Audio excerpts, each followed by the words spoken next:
When something needs fixed, most people say, hey, where's the duct tape? But there's something better than duct tape sometimes, and that's baling wire. You always hear people talking about duct tape, but baling wire does not take a back seat to duct tape. I'll show you an example where baling wire is better than duct tape. This chicken feeder has broken because of rust. This leg that holds the can on broke, and it needs to pivot. Obviously, duct tape is not going to work for this job. Not all baling wire is created equal. This has the proper temper. You can see that you can bend it back and forth without any problems. It's not going to break on you. Pull out a few inches here and cut us off a piece. To create that hinge, we'll bend it here, pull out the rusty rivets. Now right now, probably every farmer is saying, of course baling wire.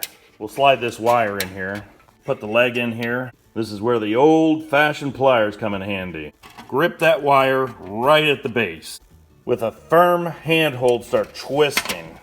Keep spinning until you have the right tension. You can see that we're starting to get that hinge back. I'll pull out the clines for this cut here. High quality tools make a big difference. At the top of the wind, we'll go ahead and cut it.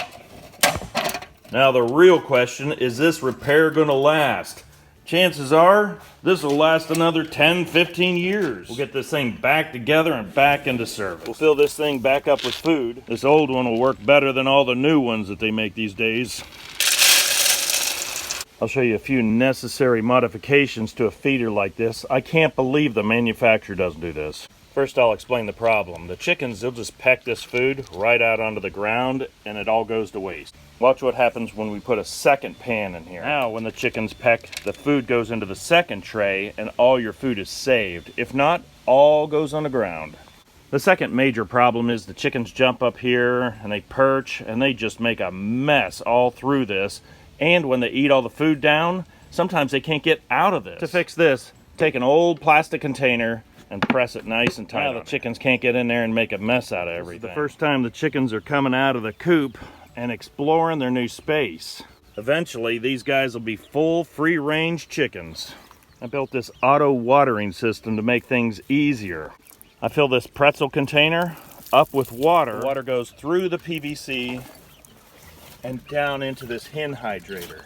When the chickens tap this little device here, all the water comes down and they drink out of it. This little cup is a necessity because if not, all the water goes onto the ground. 10 chickens will probably drink about this much water in a day. When you say the word duct tape, also include baling wire.